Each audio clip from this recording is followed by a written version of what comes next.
وہ واقعہ جو تاریخ پر نقوش چھوڑ گیا۔ سابق صدر اور پاک فوج کے سابق سپہ سالار جنرل ریٹائرڈ پرویز مشرف ان خوش قسمت مسلمانوں میں سے ایک ہیں جنہیں اللہ کے گھر کعبہ شریف کی حفاظت کرنے اور اس کی حرمت پر اپنی جان کی بازی لگانے کی سعادت نصیب ہوئی۔ اس وقت کے میجر پرویز مشرف نے 1979 میں خانہ کعبہ پر قبضہ کرنے کی کوشش کرنے والے دہشت گردوں کے نرغے سے آزاد کرایا۔ پرویز مشرف مملکت خداداد اسلامی جمہوریہ پاکستان کے سابق صدر اور اس کی سرحدوں کے محافظ پاک فوج کے سابق سپہ سالار کی حیثیت سے یاد رکھے جائیں گے، مگر ان کا وہ کارنامہ جو ہر مومن کا خواب ہے، جس کی خواہش ہر مسلمان کی تمنا ہے، اس کے بارے میں بہت کم لوگ جانتے ہیں۔ 20 نومبر 1979 بروز منگل اسلامی سال کے پہلے مہینے محرم کی پہلی تاریخ تھی۔ خانہ کعبہ میں نماز فجر ادا کی جا رہی تھی۔ امام صاحب نے سلام پھیرا ہی تھا کہ کچھ حملہ آوروں نے ان کو گھیرے میں لے لیا اور لاؤڈ سپیکر اپنے قبضے میں لے لیا۔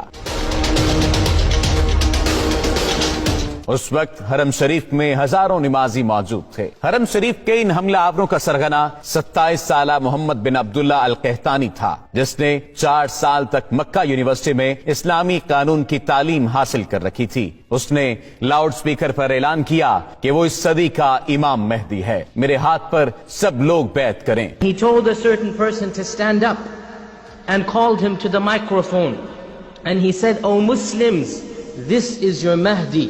Give bay'ah to him." Muhammad bin Abdullah Al Qahtani 500 ساتھیوں سمیت خانہ کعبہ پر حملہ آور ہوا تھا اور حرم پاک میں داخل ہونے کے بعد تمام دروازے بند کر دیے۔ ہزاروں نمازیوں کو یرغمال بنا لیا۔ اس گمراہ کن ٹولے نے مقام ابراہیم علیہ السلام کے قریب جا کر اسلحے کے زور پر دہشت پھیلانا شروع کر دی، زبردستی لوگوں سے بیعت لینا شروع کر دی۔ کئی صدیوں کے بعد یہ پہلا موقع تھا جب خانہ کعبہ عام انسانوں کے لیے بند کر دیا گیا تھا۔ سعودی حکومت نے ان حملہ آوروں سے نمٹنے کے لیے اپنی فوج بھیجی جو بری طرح ناکام رہی۔ سعودی کمانڈوز حرم پاک میں داخل تک نہ ہو سکے تھے۔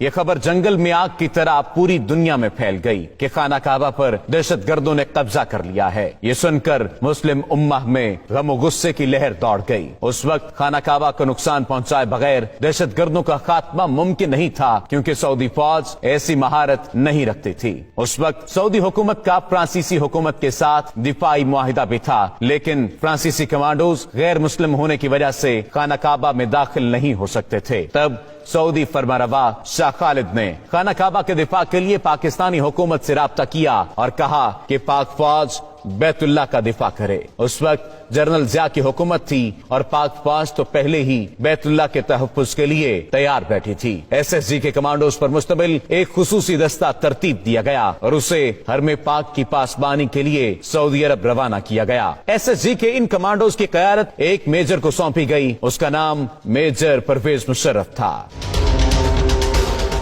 جب پاکستانی کمانڈوز کا یہ دستہ حرم پاک پہنچا تو اس وقت دہشت گردوں کے قبضے کو 1 ہفتہ ہو چکا تھا۔ پاک فوج کے کمانڈوز کا یہ ٹریڈ مارک ہے کہ اپنے دشمن پر اتنی تیزی سے حملہ آور ہوتے ہیں کہ انہیں سنبھلنے کا موقع بھی نہیں دیتے۔ یہاں پر معاملہ کچھ مختلف تھا، کیونکہ بات خانہ کعبہ کی حرمت کی تھی۔ میجر پرویز مشرف کی قیادت میں SSG کے کمانڈوز نے حرم پاک کا کیمروں کی مدد سے جائزہ لیا۔ میجر پرویز مشرف نے دہشت گردوں کی پوزیشن کو مارک کیا اور حکمت عملی بنانا شروع کر دی۔ میجر پرویز مشرف نے سعودی حکام سے کہا کہ مسجد حرام کے صحن میں پانی چھوڑ دیا جائے اور کمانڈوز کو ہیلی کاپٹر کے ذریعے مسجد کی چھت پر اتارنے کی اجازت دی جائے۔ اجازت ملنے کے بعد SSG کے کمانڈوز کا اصل ایکشن شروع ہوا۔ ایک طرف مسجد حرام کی چھت پر کمانڈوز اترنا شروع ہوئے تو دوسری جانب خانہ کعبہ کے صحن میں کھڑے پانی میں میجر پرویز مشرف کے حکم پر کرنٹ چھوڑ دیا گیا۔ اس فوری اور غیر متوقع کارروائی کی وجہ سے دہشت گردوں کے ٹاپ شوٹرز غیر فعال ہو گئے اور